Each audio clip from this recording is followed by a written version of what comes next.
Ladies and gentlemen, my name's Paul, and hopefully you're having an amazing day. We've got a ton of stuff to get through in today's video. I want to start things out though with shortages of the RX 6900 XT. As many of you are aware, it launches tomorrow, but the availability for this thing is looking to be, well, let's just say dreadful. Digitech, who are a PC retailer in Switzerland, have reported that they are going to have just 35 cards available for launch. So they've basically done a lottery. They've said it's the only way really they can make it fair rather than, well, all the scalping and the craziness that's been going on. And so what of course you are going to have to do is still pay for the card. You're going to pay the 1,000 US dollars, but they will essentially select them. They've given a small quote. Translated, it says, today, December 4th, we learned that we were receiving just 35 AMD 6900 XTs in the reference design. Delivery dates are still unknown, just as with AMD RX 6800s, there just will not be enough cards to go around. End quote. Now, my own sources have told me that, yeah, the shortages are dreadful. One source told me that in the UK, they're hearing between 100 and 200 GPUs will be available for all retailers. To be clear, I don't mean that each retailer will have 100 to 200 cards. I mean that this will be split between all of the retailers in the entire UK. So you can probably guess what the shortages will be like of the reference design. I do think that it's going to get better over the next couple of months, and obviously you will also have the benefit of purchasing non-reference GPUs if that's your desire. But if you want to pick one of these up on launch, oh boy, just good luck. I'm personally not going to attempt it. I just don't think there's a point in me trying to. But I mean, good luck if you do choose to pick one up. On a similar kind of concept, I'd like to discuss Calcutland, who is a French website. And normally they have fairly accurate reports, although of course you should still take things with a grain of salt. They've said that the RX 3070 60 Ti and RX 6000 series, they are being constrained by GDDR6 memory. A while back, we reported, I think it was Amy reported this, that Nvidia actually did confirm that there were shortages of wafers, substrates, and quote components. Although the CFO of Nvidia, she didn't actually specify which components were causing the shortages. But the RTX 3070, 60 Ti, and of course the 6000, all of those cards use GDDR6 memory, with the 3080 and 90 using GDDR6X. Now, I do have a lot of confidence when I say that the 3060 Ti had way better numbers available than the 3070, 3080, and 3090. In fact, I've been hearing that all of those cards together were still not as many units as the 3060 Ti. And yeah, I kind of thought maybe Nvidia might have enough inventory to at least last a couple of hours. But they didn't. They sold out so fast because of demand. And this brings me to a little bit of hypothesis with some educated guesswork and also some of my own information. And I have already sent this information with the memory supply to a couple of people to ask them if they've heard anything like this. But I do think that there are several things that have been going on with the supply chain. One is just unprecedented demand because of a plethora of reasons, like AMD's GPUs are just really good. We've got Nvidia's cards, which I think most people tend to upgrade every, they skip a generation, basically. That's quite well known. And the RTX 20 cards were decent, but they weren't enough for owners of, let's say, a GTX 1080 Ti to upgrade. But now things are starting to change. Display technology has moved on a lot, especially with variable rate refresh TVs. Games now are starting to heavily push ray tracing, and people, to be honest with you, in many cases are just upgrading because of Cyberpunk. So I think there's a lot of demand simply because of that. We know about the scalping issues. TSMC have had a lot of their, well, at least AMD's portion of the 7nm manufacturing capability allocated to Sony and Microsoft for the manufacturing of their consoles as well. And I think all of that, plus a ton of other things, have kind of all bled together to form this like perfect storm. I do think things will get better early next year. I'm hearing this from multiple different companies, but unfortunately, that doesn't necessarily help you now if you are, just suffering from these shortages. The only thing I can say that may perhaps make some of you feel better is that if you have missed out on the 6800s or 6800 XTs or the 6900 XTs, you will have a better selection of the AIB non-reference cards next year. And if you've not been able to pick up the 3080 or something like that, I am pretty damn confident in saying that the 3080 Ti, for example, will launch very early next year. I'm hearing it's January.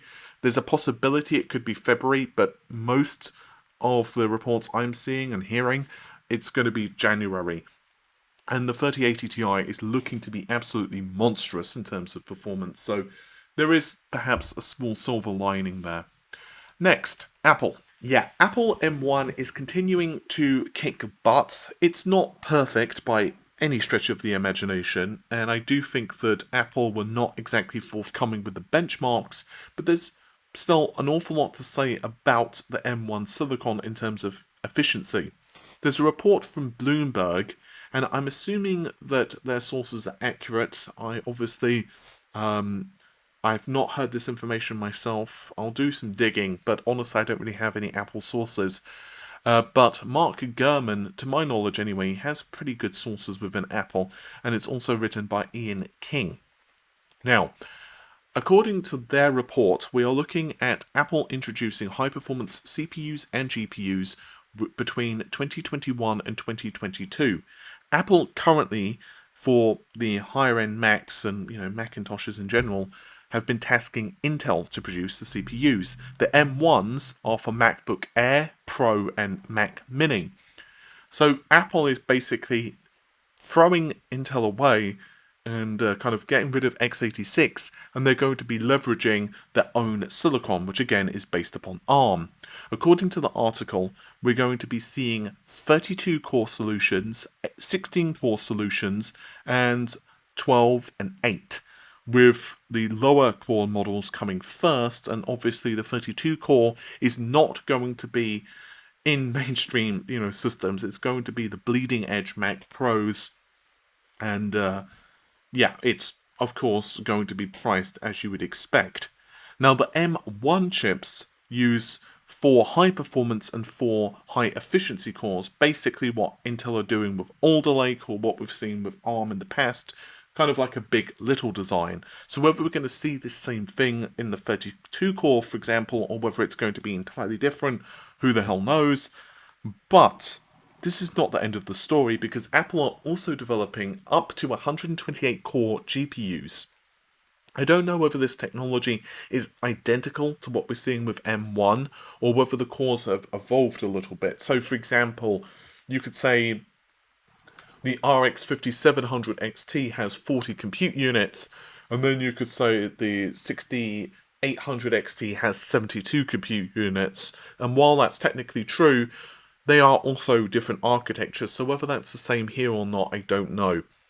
But either way, we're looking at solutions between 16 and 32 cores for the lower end SKUs, but for bleeding edge kind of high performance desktops, it could be up to, and these of course are discrete GPUs, up to 64 or 128 cores. And according to the report, this will provide performance, quote, several times faster, end quote, than what AMD have been providing Apple for its current offerings. So Nave 12 RDNA 1 based MacBook Pros will be just completely and utterly soundly defeated by these high-end GPUs. Nvidia and Apple kind of had that, let's say fallout. So these chips are between 2021 and 2022. So logically, you can say, well, several times faster, that's not an exact range. Like, you could say, 3 times, or 5 times, or 6 times faster than a Polaris 12 based, a Nave 12 based laptop.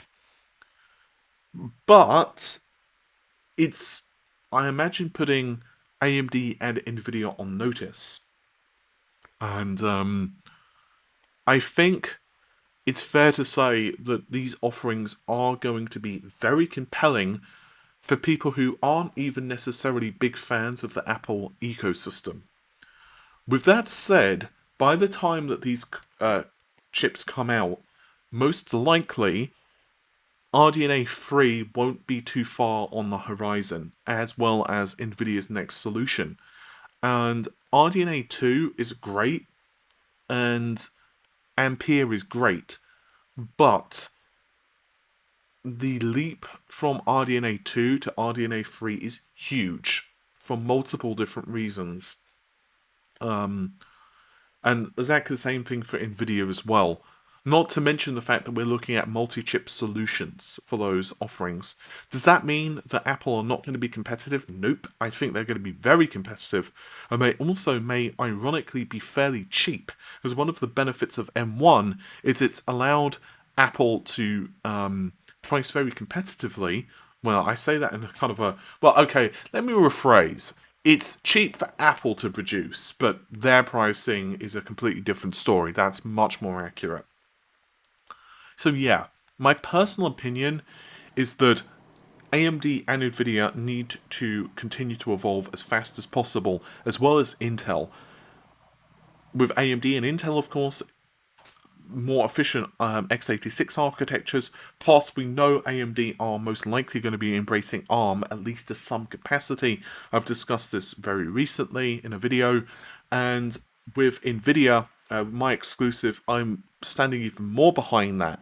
That Nvidia are definitely working on an x86 architecture with ARM. In fact, I've received more information on that, and I may put up a follow-up video for this, but I've been asked to kind of keep quiet on a few aspects of it for now.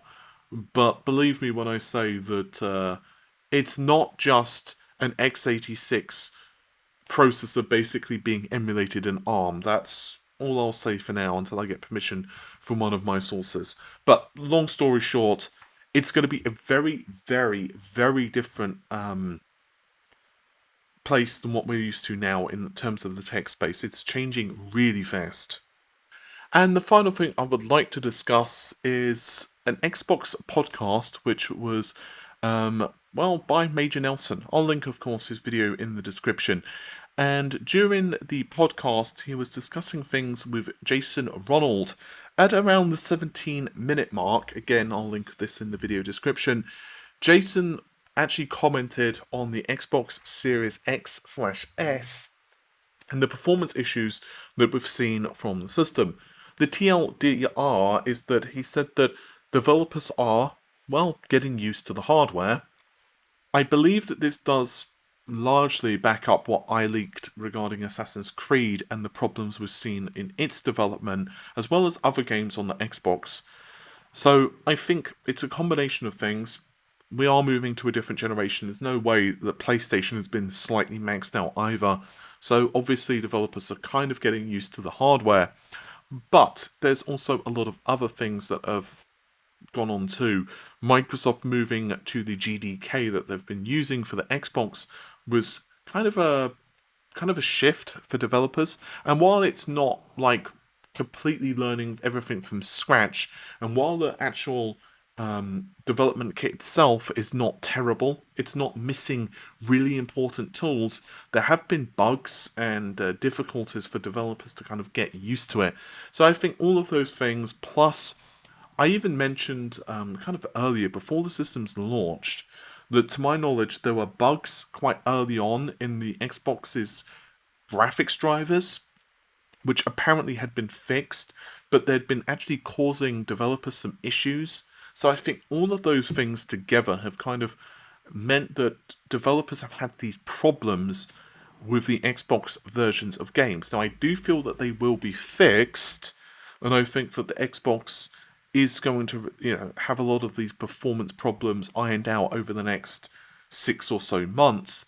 But it would also be very silly for you to think that that's going to mean that the PlayStation isn't going to also continue to evolve as well as a platform. Ultimately, this hardware and software is still super duper early, and I think it's still very early days in the platform.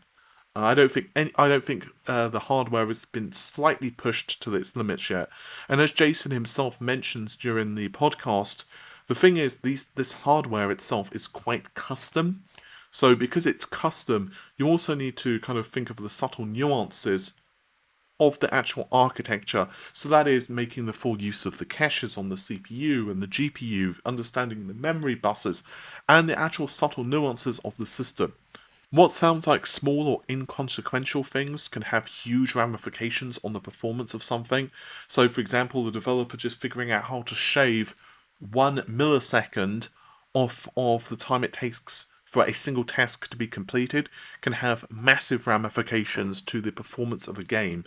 Basically, what I'm saying is that don't really worry about anything yet. I think it's way too early in the console's life cycle for both systems to kind of be judging them. I think it's going to, and much like I said in my recent PlayStation exclusive leak, it's going to be at least like late 2021, probably even early 2022 before we fully know what these systems are capable of. With the PlayStation, to my knowledge anyway, the developers are barely leveraging things like the geometry engine to its fullest. It's going to be a long time before they do. But anyway, with that said, hopefully you've enjoyed the video. Normal stuff, like, share, comment and subscribe, and I'll see you soon. Take care of yourselves. Bye for now.